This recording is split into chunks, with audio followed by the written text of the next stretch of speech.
पर ये थोड़ा पास्ट में अच्छे रिटर्न्स आए हैं ना, अभी फ्यूचर का क्या? क्योंकि अभी बातें ये होती हैं कि आर्टिफिशियल इंटेलिजेंस से जुड़ी जो कंपनियां हैं, स्टॉक्स हैं, वो बहुत ओवर वैल्यूड हो गए हैं, बबल बनता चला जा रहा है। आप इस वहाँ पे स्टॉक मार्केट का बैरली, अगर हम स्टॉक्स के बात करें, मानिए रसल 2000 स्टॉक है, barely 40 of them are AI stocks, right.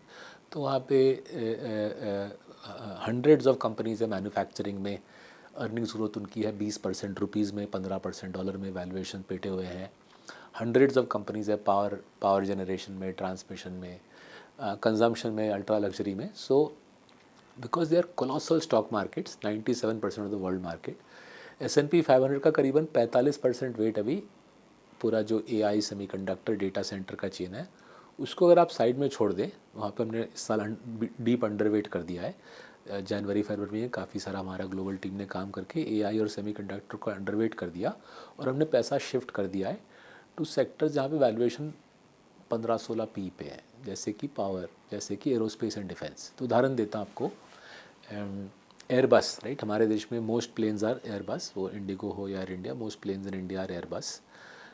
तो एयरबस का ऑर्डर बुक 16 साल तक भरा हुआ है। तो अगर अब कोई एयरलाइन आज ऑर्डर दे, 2042 में डिलीवरी होगी, 2042 में डिलीवरी होगी। नॉट ओनली ऑर्डर बुक भरा हुआ है, एक बार प्लेन खरीदने के बाद भी प्लेन चलता है 20-25 साल, उसका मेंटेनेंस का भी काफ़ी सारा पैसा मिल जाता है। तो आपको 20-22% EPS ग्रोथ मिल रहा है। रिमेंबर, एयरबस और बोइंग दो ही प्लेयर हैं, दोनों का ऑर्डर बुक भरा हुआ है। हमने एयरबस चुना है, शायद कोई वॉच कर रहा है बोइंग चुन सकता है, बट आपको 20-22% प्रॉफिट ग्रोथ मिल रही है, EPS ग्रोथ मिल रहा है, और वैल्यूएशंस आपको वाजिब मिल रहा है, कोई बबल शबल है नहीं, राइट। नॉट ओनली आपको एयरबस या बोइंग, उनके जो सप्लायर है, जैसे उदाहरण इंजन सप्लायर प्लेन के दो ही है, जी एरोस्पेस है 75% मार्केट रखता है, रोल्स रॉयस 25 रखता है।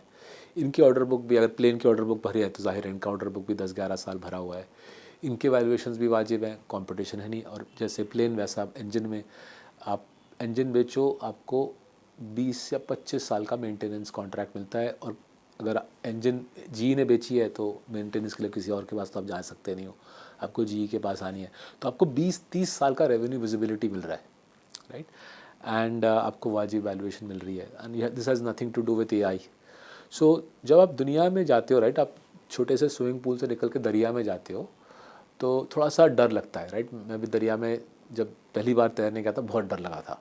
स्विमिंग पूल में तैरने में उतना डर नहीं लगता, not just because life guard है, नॉट जस्ट बिकॉज छोटा सा पूल है, वो किनारा पास ही है, बट बिकॉज दरिया में जो जो इमेंसिटी है, लगता है बॉस कैसे मैं झेलूँगा। तो थोड़ा टाइम लगता है, बट जो हमने प्रयास किया हमारे ग्लोबल इक्विटीज़ फंड के द्वारा, कि छोटा निवेशक जो इंडिया में जो 5 लाख रुपया विदेश में लगाना चाहता है, ग्लोबल इक्विटीज़ फंड के ज़रिए से वो पूरे दुनिया में पैसा लगा सकता है, और हमारी जो टीम है उस दुनिया के ग्लोबल समुंदर में तैर रही है। मैं इस बात ज़रूर है कि इस ग्लोबल समुंदर में कुछ जगह समुंदर का पानी थोड़ा ज़्यादा गहरा है, शायद वहाँ पे खतरा है, नहीं जाना चाहिए, बट इतना बड़ा समुंदर है, इतने बड़े दरिया में आराम से तैर के मज़े लेने के काफ़ी सारे जगह हैं। अभी तो ये तैर रहे हैं और मज़े ले रहे हैं डोनाल्ड ट्रंप, लेकिन ये जो ग्लोबल इन्वेस्टिंग की आप बात कर रहे हो, आपको कौन सी इकोनॉमी सबसे बेहतर लगती है अभी जहाँ पर खूब देखिए, पोटेंशियल? हर एक इकोनॉमी के पॉजिटिव्स एंड नेगेटिव्स हैं, राइट। और आप और मुझे कोई ज़रूरत नहीं है कि फिगर आउट करना है चाइना की बारीकी से क्या पॉजिटिव्स और नेगेटिव्स हैं, और डोनाल्ड ट्रंप जी और अमेरिका की पॉजिटिव्स नेगेटिव्स, हम वो काम हमारे सरकार को या IMF वर्ल्ड बैंक को छोड़ते हैं। गप्पा लड़ाने के लिए वो सब काम बढ़िया बढ़िया चलता है, बट काम की बात नहीं है। वो अमेरिका हो या जर्मनी हो या ताइवान हो, हमको समझना है कि ग्लोबल मार्केट में उस देश का माल कितना बिकता है। जैसे उदाहरण, ताइवान में जो TSMC कंपनी है, जो आपके हाथ में फ़ोन है, जो ये कैमरा है, जितने भी दर्शक ये पॉडकास्ट वॉच कर रहे हैं, सबके फ़ोन के अंदर जो चिप है TSMC की है। ताइवान तो छोटा सा देश है, राइट, अंधेरी जितना है, राइट, बॉम्बे में अंधेरी एक सबर्ब जितना पूरा देश है, बट पूरे दुनिया का सेमीकंडक्टर उस एक फैक्ट्री में बन रहा है।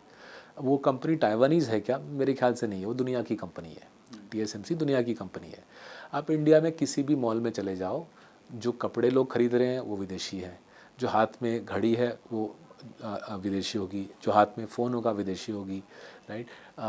इनफैक्ट हार्डली मैं किसी को जानता हूँ जिसका इंडियन फ़ोन है। मेरे पास जैसे iPhone SE बेंगलोर मेड है, बट विदेशी ब्रांड है, बैंगलोर मेड है। इंडियन ब्रांड फ़ोन का तो मैं मेरा कोई जाना परिचित कोई इंसान इंडियन ब्रांड फ़ोन रखता भी नहीं है। सो हमारे देश में जितना भी हम खर्चा कर रहे हैं वो सारा विदेश में जा रहा है। And most of us we don't even need to know वो ताइवान जा रहा है या जर्मनी जा रहा है, यूएसए जा रहा है। हमको जो समझना है कि ये कहाँ पे कंपनी लिस्टेड है जो ख़रीद के मैं कमा सकता हूँ, राइट। तो जो पुरानी सोच है कि भैया दुनिया को तोड़ देते हैं ज्योग्राफी में और फिर सर खपाते हैं कि किस देश की अर्थव्यवस्था कैसी है, वो कर सकते हैं, बट वो टाइम पास है।